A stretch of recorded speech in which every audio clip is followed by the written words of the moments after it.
오늘 우리에게 주신 하나님의 말씀은 출애굽기 9장 8절에서 12절 말씀입니다.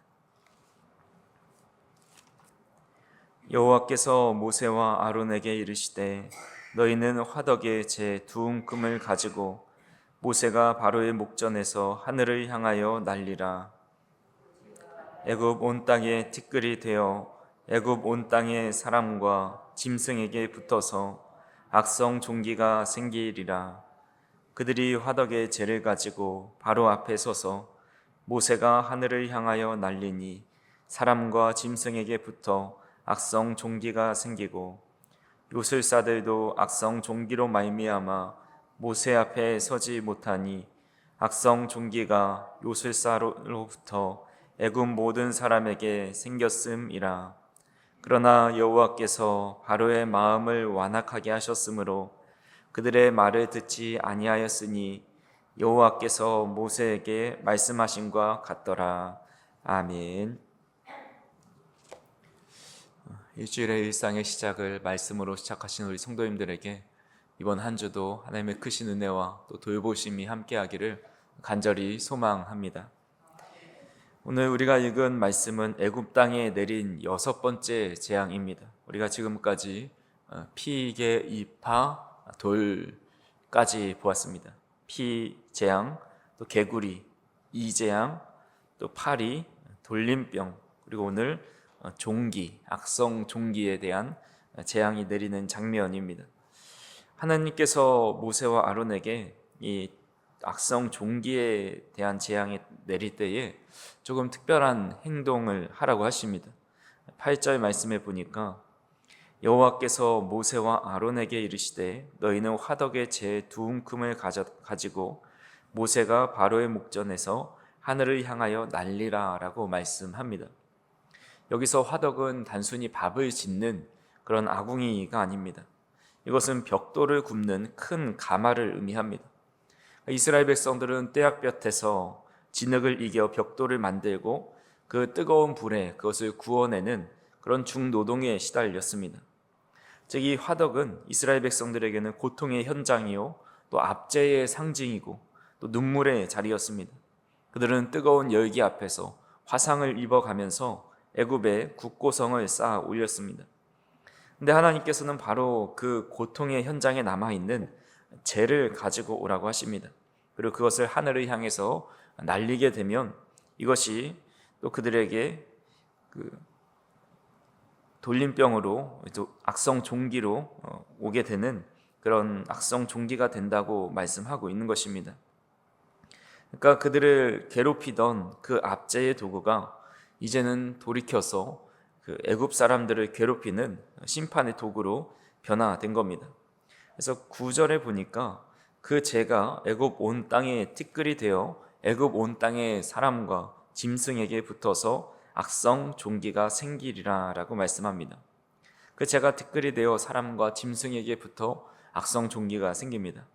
우리가 직전에 보았던 돌림병은 짐승에게만 붙은 병이지만 이제는 사람까지도 이제 이 악성 종기에 시달리게 됩니다.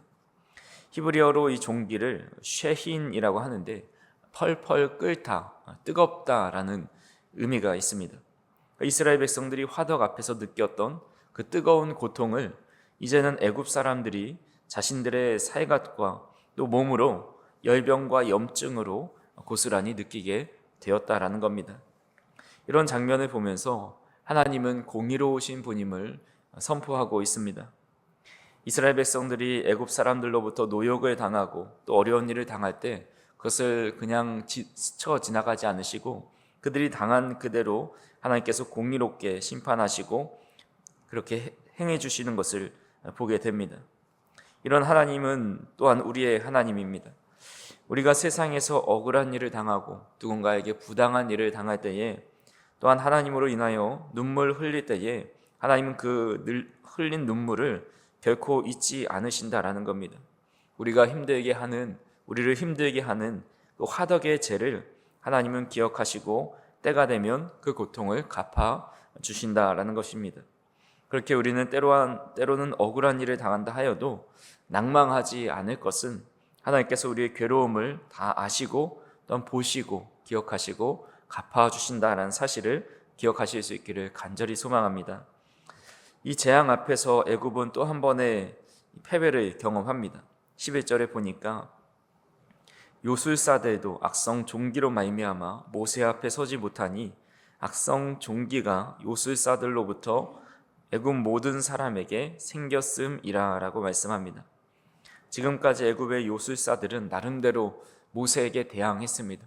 하지만 자신들이 할 수 없게 되고 또 자신의 능력의 한계가 드러났을 때에 이것은 하나님의 권능입니다 라고 인정은 했지만 그래도 여전히 바로 곁을 지키고 서 있었습니다. 고대 애굽에서 요술사들은 단 이렇게 능력이 눈속임을 하는 그런 의미가 아닙니다. 당시의 제사장이자 당대 최고의 의사였습니다. 그들은 의술의 신을 섬기면서 병든 사람들을 요술로 고치고 또 치료를 해주기도 합니다.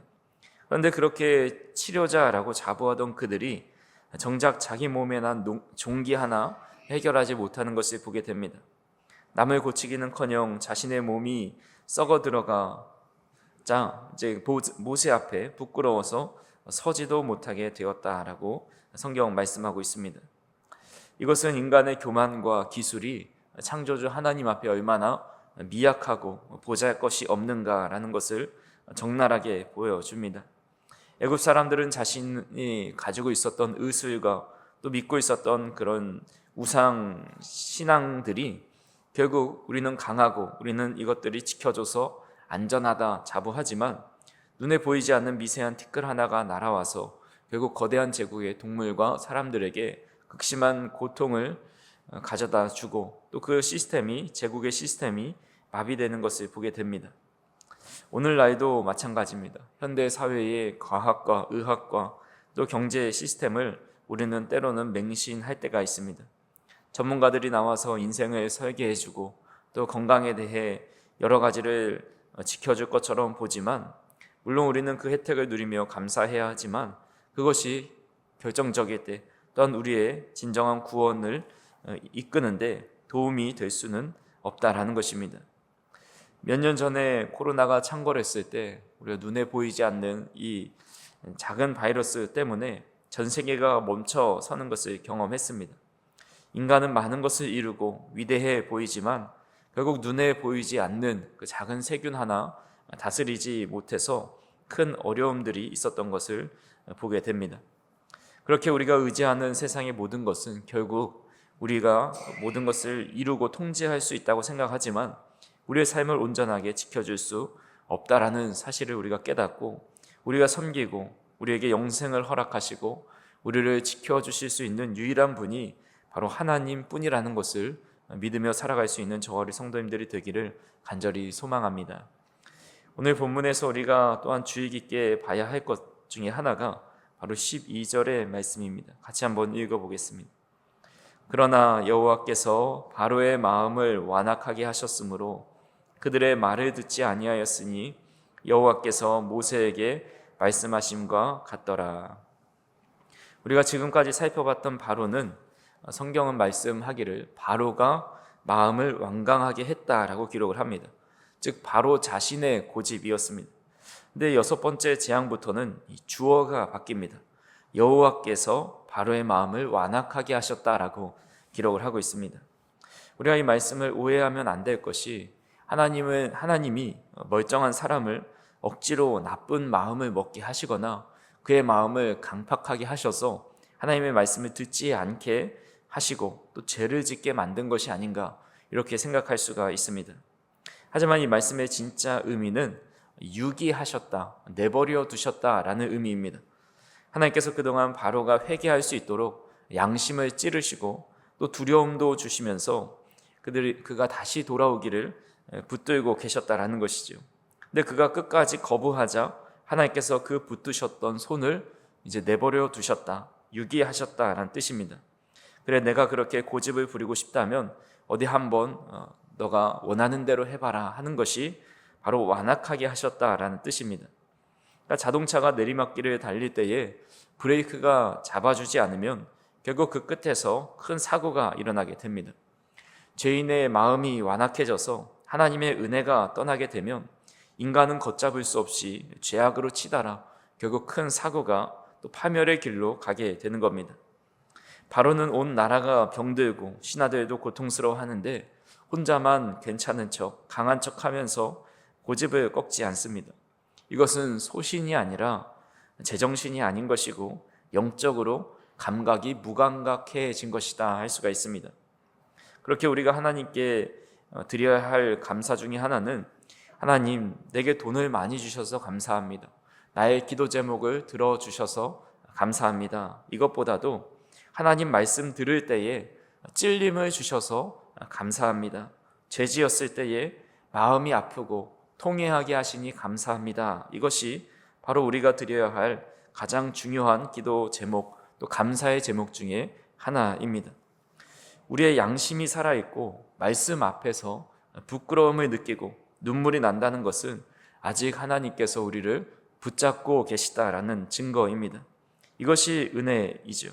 가장 무서운 저주는 실패나 질병이 아니라 죄를 짓고도 마음에 가책이 없고 무감각해진 마음으로 전혀 돌이킬 마음이 없는 것, 하나님의 말씀을 들을 때에 전혀 찔림이 없고 나는 괜찮다, 안전하다 하는 마음이 가장 무서운 질병, 또 가장 무서운 하나님의 유기라는 것입니다.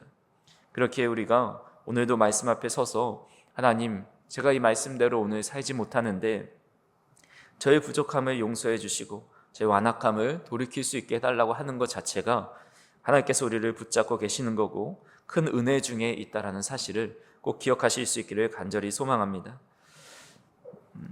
말씀을 정리합니다. 오늘 6번째 재앙인 악성 종기 사건을 통해서 우리는 2가지 중요한 메시지를 보았습니다. 첫 번째로는 하나님은 공의로우신 분이다.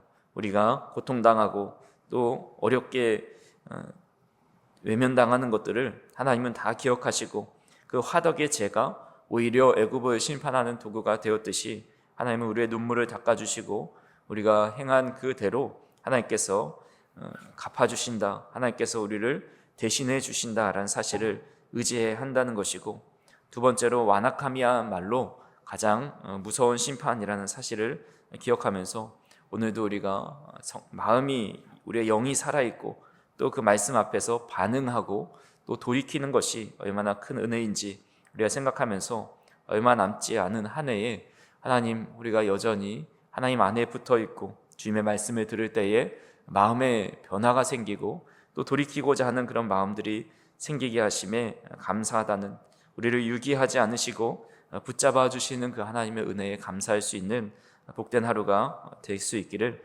주님의 이름으로 축원합니다. 기도하시겠습니다. 사랑과 은혜가 풍성하신 하나님 아버지, 오늘도 주님 앞에 나와 말씀 앞에 서게 하시고 그 말씀이 우리의 양심과 영혼을 쪼개고 찌르고 또 돌이킬 수 있는 마음을 허락하여 주시니 감사를 드립니다. 오늘 말씀 속에서 역사하시는 그 하나님의 공의와 사랑과 붙들어 주심의 은혜를 다시 한번 깨닫게 하시니 감사를 드립니다. 우리가 때론 억울한 일을 당하고 고난 가운데 있을 때에도 하나님께서 우리의 눈물을 기억하시고 갚아주시는 분이심을 믿고 주님 앞에 또 주님 편에 설 수 있도록 인도하여 주시옵소서. 또한 바로와 같이 마음이 완악하여 말씀 앞에서도 변화되지 않는 우리의 교만함이 우리 안에 자리 잡지 않도록 늘 우리의 마음을 지켜주시고 주님의 말씀 앞에 또 우리의 영혼이 다시 살아나 양심을 찌르고 우리의 삶을 변화시킬 수 있는 은혜가 있을 수 있도록 인도하여 주옵소서. 죄를 지어도 괴로워하지 않는 무감각한 심령이 되지 않게 하여 주시고 말씀 앞에 늘 깨어 있으며 회개하는 마음으로 서게 하여 주시고 우리의 죄를 대신 지시고 채찍 맞으신 그 주님의 보혈로 우리를 깨끗이 하시고 날마다 새 사람으로 살아갈 수 있도록 인도하여 주시옵소서. 오늘도 기도하는 이 시간을 통해서 우리의 영혼이 살아나고 우리의 양심이 깨어나고 다시 주님의 뜻대로 살고자 하는 그런 마음들이 불릴 듯이 일어날 수 있도록 인도하여 주시고 오늘 하루도 온전히 하나님께서 기뻐하시는 삶으로 살아가는데 부족함이 없도록 우리를 인도하여 주시고 이끌어 주옵소서. 감사를 드리며 예수님의 이름으로 기도하옵나이다. 아멘.